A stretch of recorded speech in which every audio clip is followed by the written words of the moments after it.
नमस्कार दोस्तों, स्वागत है आपका सिनॉप्सिस आईएएस में। ये लेक्चर है the Hindu and Indian express in 5 minutes में। प्रीलिम्स के लिए हम देखते हैं 13 अप्रैल को क्या कुछ है न्यूज़ में। हम लगातार ये पढ़ते हैं कि जो भी स्पेस एजेंसीज़ हैं धरती के बाहर लाइफ को एक्सप्लोर करना चाहती हैं। हम देखना चाहते हैं कि धरती के बाहर कहाँ लाइफ है। अभी एलन मस्क इस पर काफ़ी एक्टिवली वर्क कर रहे हैं कि हम मार्स पर कॉलोनीज़ बना लें। वो चाहते हैं कि उनके लाइफ टाइम में जब तक वो हैं तब तक मार्स पे इंसान जाके रहने लगे। तो वैसे ही काफ़ी सारे मिशन पैरेलली चलते हैं, जैसे ज्यूस एक मिशन है। तो ये मिशन बेसिकली जुपिटर आइसी मून्स एक्सप्लोरर उसके लिए है।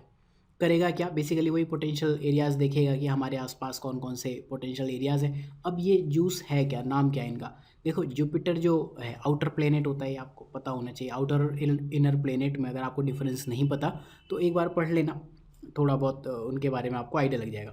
ठीक है, तो ज्यूस जो है जुपिटर और बेसिकली जो उसके तीन वो हैं मून्स, ओशन बियरिंग मून्स, ये तीन गैनीमेड, कैलिस्टो एंड यूरोपा, उनकी स्टडी करेंगे। अब ये क्योंकि ओशन बियरिंग है, पानी है वहाँ पर, इस वजह से ये पोटेंशियल हैबिटेट माने जाते हैं कि यहाँ पर लाइफ का इवोल्यूशन हो सकता है या कभी हुआ होगा।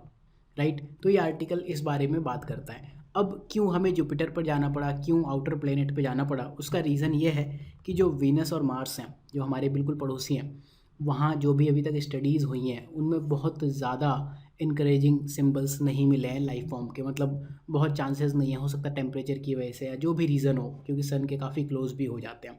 राइट, तो ये न्यूज़ जो है इतनी ही है काम की, आप पढ़ लेना। फिर CHPS सर्वेज, ये सर्वेज बेसिकली होते हैं family, house hold, individual house hold और उनके मेंबर्स हैं जो हाउस होल्ड के, उनके बारे में जिस डेटा के बारे में एनोनिमिटी है, मार्केट में पता नहीं है, अज्ञात डेटा है, उसको ढूंढने के लिए CHPS जाता है। इसकी फुल फॉर्म है consumer pyramid house hold surveys. Recently इसने कहा कि हम पॉवर्टी ट्रेंड देखेंगे। तो अभी जो CHPS सर्वे है, न्यूज़ क्या है कि पॉवर्टी ट्रेंड आप देखने गए और पुअर हाउस होल्ड आपने ढंग से रिप्रेजेंट ही नहीं किया।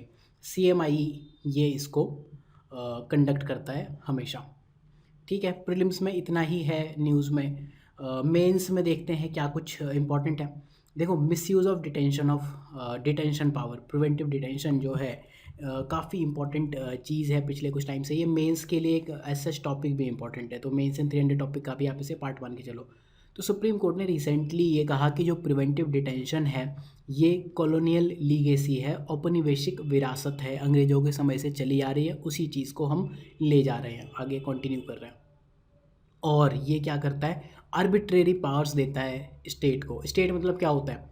अगर आप पॉलिटिकल साइंस से नहीं हो या आपको स्टेट नहीं पता, स्टेट एक कोई भी ऐसा रीजन है, कोई भी एरिया है जिसकी बाउंड्रीज होती हैं, पॉलिटिकल बाउंड्रीज, जहाँ कोई गवर्नमेंट, एक पॉलिटिकल स्ट्रक्चर हो, उसे स्टेट कहते हैं। राइट, जैसे the state of India, the state of Uttar Pradesh. जब हम स्टेट्स की बात करते हैं, बेसिकली हम स्टेट्स ऑफ इंडिया की बहुत सारे जो स्टेट्स हैं उनकी बात कर रहे होते हैं।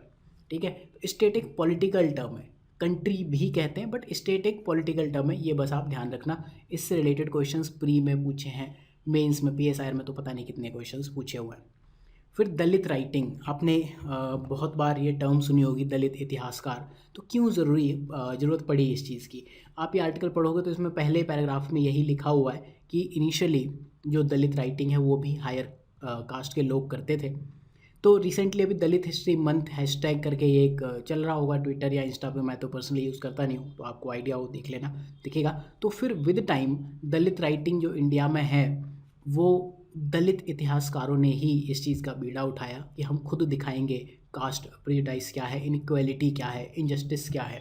राइट, तो दलित राइटिंग एक इम्पॉर्टेंट कीवर्ड है, आपको हमेशा ध्यान में रखना चाहिए। देन मेंस इन 300 टॉपिक्स में क्या क्या चीज़ें हैं, डेटा प्रोटेक्शन बिल, देन ये जो अभी ऊपर हमने बात की थी मिसयूज़ ऑफ डिटेंशन पावर।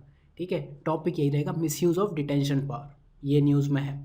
तो डेटा प्रोटेक्शन बिल आएगा मानसून सीजन में। ठीक है, बिल उतने इंपॉर्टेंट नहीं होते जब तक कि कोई बहुत मेजर बिल ना हो, अदरवाइज एक्ट्स के ऊपर क्वेश्चन पूछते हैं, बट फिर भी आप मेंस इन 300 के लिए तैयार करोगे। मिलिट्राइजेशन ऑफ स्पेस या वेपनाइजेशन ऑफ स्पेस, ये एक इंपॉर्टेंट टॉपिक है। देन रेगुलेटिंग द रेगुलेटर्स, ये कीवर्ड देखो कितना प्यारा कीवर्ड है। आप मेंस के आंसर राइटिंग में जब इस तरह के कीवर्ड्स यूज़ करना शुरू कर देते हो तो आप हमेशा एक अच्छी पोजीशन में रहते हो। फिर जो नेक्स्ट न्यूज़ है, इन्फ्लेशन टारगेटिंग हमेशा न्यूज़ में रहती है। अभी आपने देखा होगा रेपो रेट बढ़ाया नहीं, बढ़ाना था और रिसेंटली आप देखोगे कि इन्फ्लेशन 6% से कम भी चल रही है। पिछले कुछ टाइम में पहली बार ऐसा हुआ है। 12 अप्रैल के भी देख लेते हैं क्या कुछ है न्यूज़ में। एक तो देखो ये जो इंडियन एक्सप्रेस है और हिंदू, इन्होंने एक नया पेज ये स्टार्ट किया है रिसेंटली कुछ महीनों से।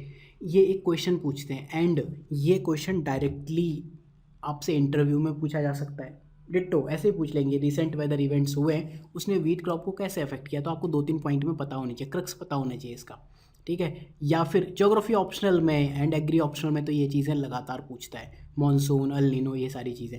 एंड जीएस में इसके लिए भी आपको इंपॉर्टेंट है, पता होनी चाहिए। देखो रिसेंट वेदर इवेंट्स क्या है, मार्च आपने देखा एक्सेसिवली सर्दी थी, ठंडा था। क्यों था? क्योंकि बारिश हुई, वेस्टर्न डिस्टर्बेंस। अगर आपको नहीं पता तो पढ़ लेना ज्योग्राफी में। यहाँ इस लेक्चर में तो मैं क्या ही समझाऊँ, टाइम लगेगा एटलीस्ट 5 मिनट, ठीक है। तो बारिश हो गई, अब बारिश के साथ हवाएं भी चली, आपने देखा होगा तूफान काफ़ी आया। तो ये एक क्रॉप के लिए अच्छा साइन तो नहीं है, स्पेशली जब क्रॉप पकने वाली हो, हार्वेस्टिंग कटाई के चरण के करीब है। तो वो इशू हुआ। अब होता क्या है, वीट एक क्या है, रबी क्रॉप है। रबी क्या होती है, विंटर क्रॉप होती है, ठीक है, जो अक्टूबर से लेकर दिसंबर तक बोई जाती हैं एंड मिड मार्च में ये पकती है। उसी टाइम पे अगर बारिश आ गई या फिर तूफान आ गया तो फिर दिक्कत हो जाएगी। तो पूरी कहानी जो इस आर्टिकल की है वो यही है, रिसेंट वेदर इवेंट्स का वीट क्रॉप पर क्या इफेक्ट पड़ा। कुछ दिन पहले आर्टिकल इंडियन एक्सप्रेस में आया था, आज हिंदू में आ गया। फिर चाइना ने ये जो एक्सरसाइज की ताइवान के पास, ताइवान को जस्ट डराने के लिए, क्योंकि ताइवान को कहता है चाइना कि ये मेरा है, राइट। तो एक्सरसाइज का नाम है जॉइंट स्वॉर्ड, बस ये ध्यान रख लेना, कॉम्बैट रेडीनेस एक्सरसाइज थी। इससे ज़्यादा और कुछ इसमें प्री के लिए इंपॉर्टेंट है नहीं। फिर यूएन डेमोक्रेसी फंड, 2005 में जब India US civil nuclear deal चल रही थी, 123 डील भी कहते हैं इसको, उस टाइम पर इंडिया और यूएस दोनों ने मिलके इस चीज़ को प्रपोज़ किया था और इंडिया यूएस टॉप कंट्रीब्यूटर थे उस टाइम पे। इंडिया आज की डेट में भी 4th या 5th हाईएस्ट फंडिंग इसको देता है। इंपॉर्टेंट ये नहीं है, इंपॉर्टेंट ये है कि ये जो ऑर्गेनाइजेशन या फंड जो डेमोक्रेटाइज करने के लिए, दुनिया में डेमोक्रेसी के एफर्ट्स को बढ़ाने के लिए बनाया गया था, वो एक किसी ऐसे पर्सन को, जॉर्ज सोरोस की आप एक बार हिस्ट्री पढ़ना, इनके बहुत सारे लगभग 60-70 प्रोजेक्ट्स को फंड करता है। तो आप अल्टीमेटली क्या कर रहे हो, राइट। ये 2005 में इस्टेब्लिश हुआ था, कोफी अन्नान ने इसकी घोषणा की थी यूएन जनरल ट्रस्ट फंड के रूप में। फिर मेंस में देखते हैं, देखो सीएम और गवर्नर के बीच में या सीएम और एलजी के बीच में हमेशा कभी ना कोई दिक्कत बनी रहती है। तो तमिलनाडु में क्या हुआ, अभी कुछ दिन पहले तमिलनाडु के गवर्नर ने एक भाषण दिया था कि अगर हम साइन नहीं करेंगे या एसेंट विद होल्ड कर लेंगे तो बिल इज़ डेड। तो अब रिसेंटली जो वहाँ के सीएम है स्टालिन, एमके स्टालिन, वो क्या कह रहे हैं कि हम टीएन हाउस ने ही रिजोल्यूशन पास किया और सेंटर को कहा कि आप लिमिट, टाइम लिमिट सेट करो ताकि गवर्नर बिल क्लियर कर पाएँ। अब ये इतना बड़ा इशू होगा, अगर ऐसा होगा तो मेंस इन 300 में आप देखना, कॉन्स्टिट्यूशन आपको अमेंड करना पड़ेगा, तभी आपकी डिपेंडेंस गवर्नर से ख़त्म होगी। ये इतना बड़ा इशू है कॉन्स्टिट्यूशन अमेंडमेंट। लेकिन ये चीज़ें क्या है, लगातार चलती रहती हैं, आपको पता है, हमेशा न्यूज़ में। जैसे गवर्नर ने सपोज मना कर दिया बिल पास करने से या साइन करने से, citing the reason due to unwarranted circumstances.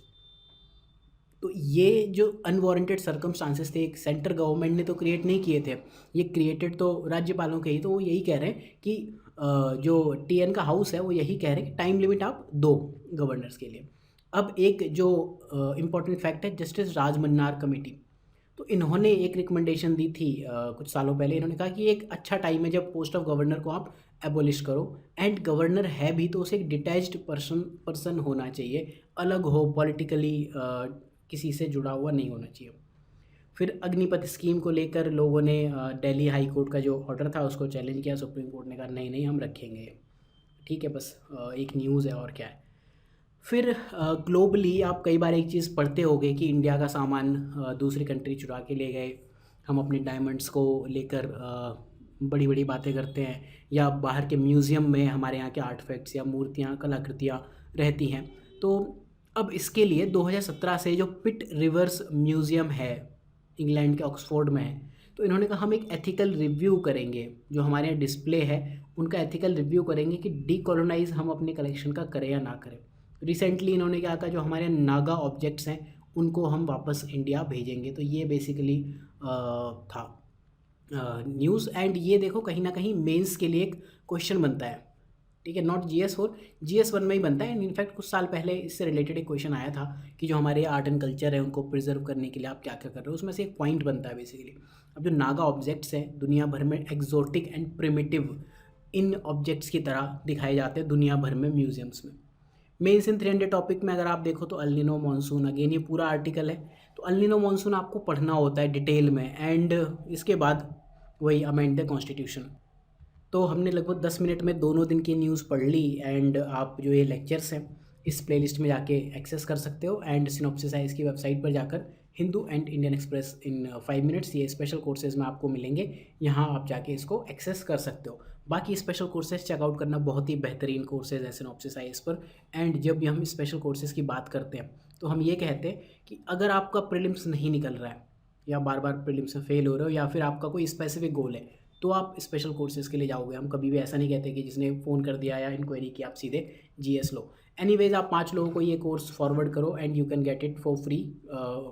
उनको रिकमेंड करके आप कॉन्टैक्ट अस में जो मेल ID दिया वहाँ मेल कर देना, आपको 100% डिस्काउंट का कूपन कोड मिल जाएगा। So thank you for watching, have a good day.